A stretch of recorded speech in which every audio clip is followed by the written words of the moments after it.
Joining us now, former Senator and former U.S. Secretary of State under President Obama, John Kerry. Good to have you back on the show. Great to see you. Are you going to ask him? Yeah, why aren't you running for president? It always gets it all. Because I'm doing this. Look at this. But that's a presidential I want you to see thing. this. Look at this. Mr. Secretary. I want you to see that. We're enlisted. Are you? Well, World War asking. We have brought together an amazing group of people who are going to try to marry the grassroots and the top roots.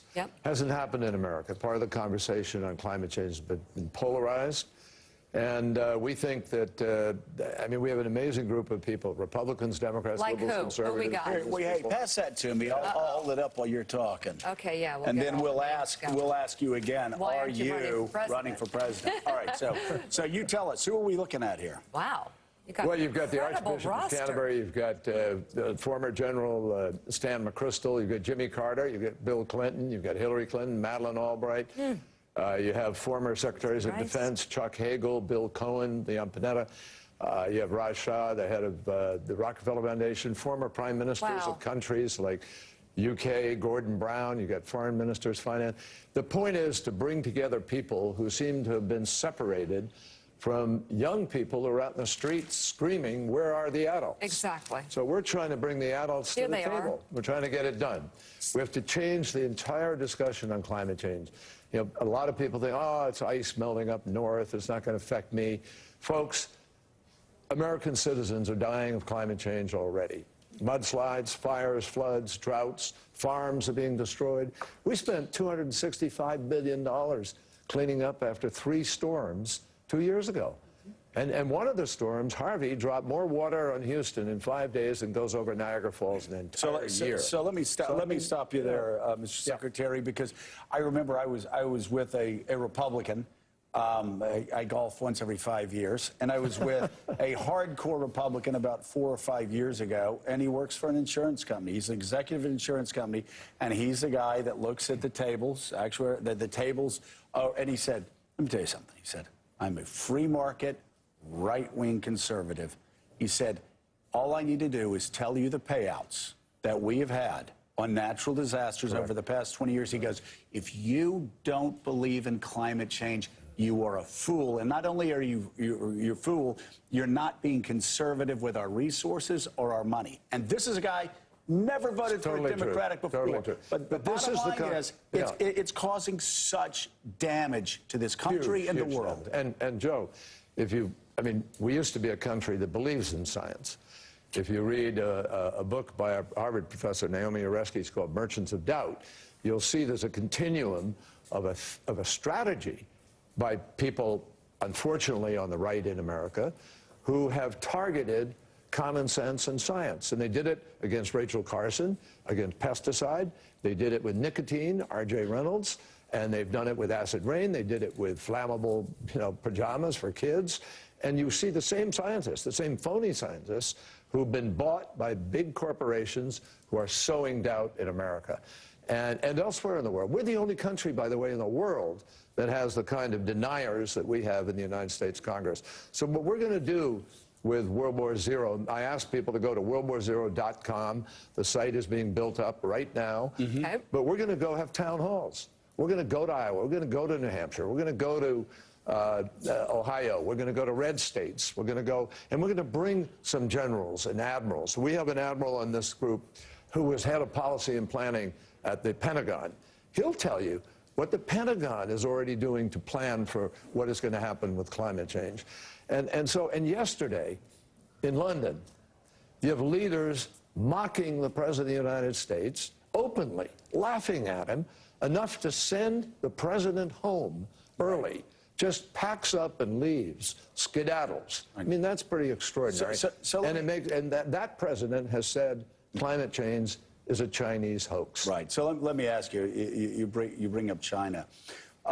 There was a front page article in Financial Times a couple of weeks ago that talked about all the gains Western countries have made over the past 15 years. We have made gains in cutting down carbon emissions. We have done some things right, but then talked about, if you just look at the new coal-powered plants that China is bringing on board, it will wipe out all the gains that we've made in the West. That is what do correct. we do about that? Get a president who's willing to confront China on that and not create, a sideshow with respect to trade. But I mean, look at what has happened on a global basis. Other countries are moving to take the leadership on the technologies dealing with climate change. I was in Iceland the other day. They've developed a technology on deep drilling for geothermal. They're able to tap into 400 degrees lava and use the heat now. Iceland is 100% renewable. 2 items, geothermal and hydro. We've now made incredible gains in solar. Solar is now 89% cheaper than it used to be. Solar is totally more competitive than coal. But we don't have a president who is bringing the Chinese and the Indians and the Vietnamese and Indonesians and others to the place where they're getting rid of those coal plants and moving into. So is this group fine with nuclear? Yes. Well, when I say fine with not everybody. Not everybody. No. In fact, we make the point in the ad. The language of the ad says, look, we're unlikely allies, and we don't agree on everything. Yeah. But we do agree that climate change is real, and if we don't begin to treat it on a war footing, we're not going to get it done. That's what's critical. We need a president who brings people to the auto dealers, the manufacturers need to be brought to the White House, sit them down, have an hour of science from the best scientists in the world, and then say, what are we going to do to accelerate the transition to decarbonizing? So who is that president? I think you just opened the door on the political conversation right there. Who is the president that will do that? We're going to see, obviously. We got primaries coming up, and okay. But there are some who have better platforms on this? It's too late, obviously, to get in a early primary. Wait, no, for you, there's time. Look at the calendar. You could do it. Too late. Guys, I don't want to talk about politics in that sense here today. I'll talk about the politics of climate change. The fact is, and I think every one of you know it, we can't afford to have impunity in the political system for people who simply aren't believing. What we're going to do with this group is, all over the country, try to change the discussion. We have $55 billion a year is spent on our children being hospitalized here in the United States because of environmentally induced asthma. $55 billion. People don't know that. It affects the health of every American, the quality of our air. This is really pollution we're talking about. Many years ago, we mobilized an Earth Day in order to make it clear to Congress that they had to vote the right way or they weren't going to be there. We defeated critical members of Congress, and guess what? We passed the Clean Air Act, Safe Drinking Water, Marine Mammal Protection. We created the Environmental Protection Agency of America. In the last election for president, only 55.6% of Americans came out to vote. Only 19% of young people voted in a presidential race. So with this group, we're going to go out and have 10 million or more conversations. We're going to micro-target. We're going to reach every person in America who believes in the issue of climate. And for those who are close to being converted, we're going to try and convert them. And we're going to try and get people to understand the value of making our democracy work by participating. There are all kinds of ways to do it. As you know, Mr. Secretary, climate change used to be a political loser. It wasn't that long ago that it polled at 1–2%. But with the help of young people especially, that number has come way up just in the last few years. People are worried about this. So how do you marry that young energy and that young concern about what's clearly going on with leadership at the top, especially right now with people who, in some cases, deny that it's even taking place? That's what this group is that's exactly what we're going to do, Willie. We're going to go out and have the conversations, and we have young people on this. The leaders of Climate Strike are here. I've met with the Sunrise folks. I've met with the people who are part of Climate Strike. We have one of the young women who's a leader of that, is part of this coalition. The whole point is, young people have called us to conscience in our country. They've done the hard work of going out in the street and saying, you adults aren't getting it done. But you can't just scold. You've got to translate it into the capacity to get things done.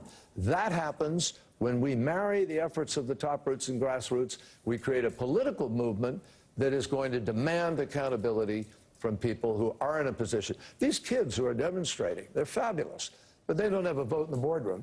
They don't have a vote in Congress. But they have the ability to change the politics of our nation in this next election. So we're going to work with them hand in hand.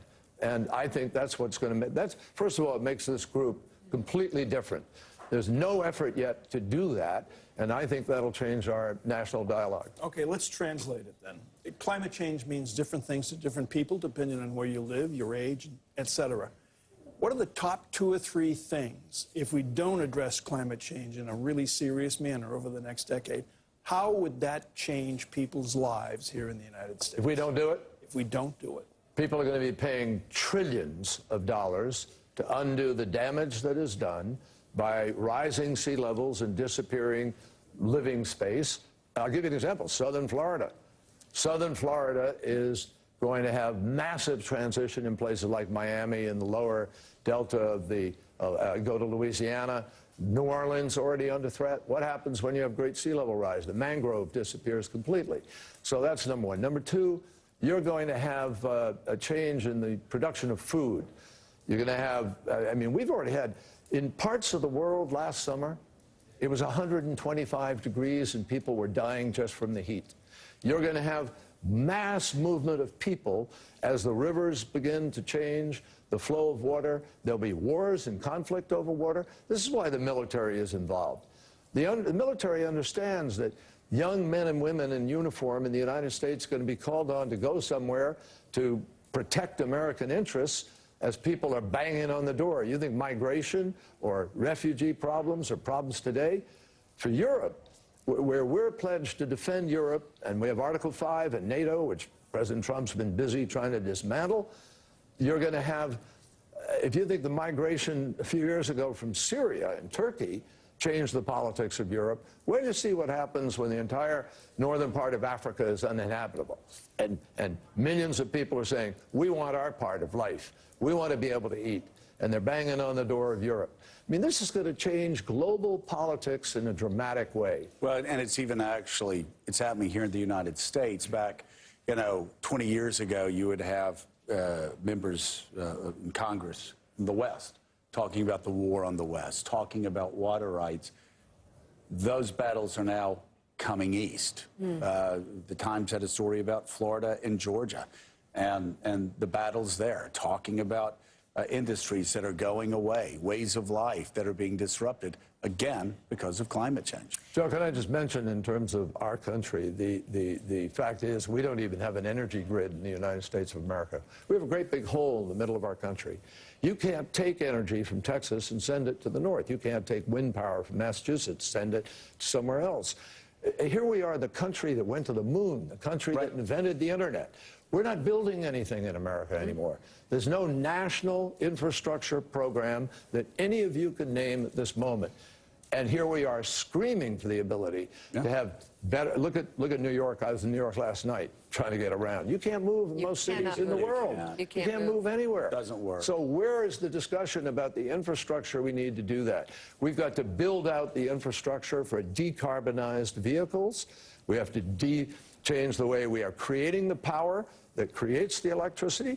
That's a massive job. There's a great book by Professor Kennedy at Yale, Paul Kennedy. It's called The Engineers of Victory.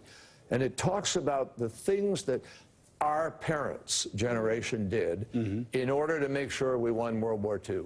It was not certain the Allies would win going into 1943. So mid-level decisions were made and upper-level decisions that made it possible for us to win. Yeah. That's exactly what we have to do with respect to climate change. Hold that thought.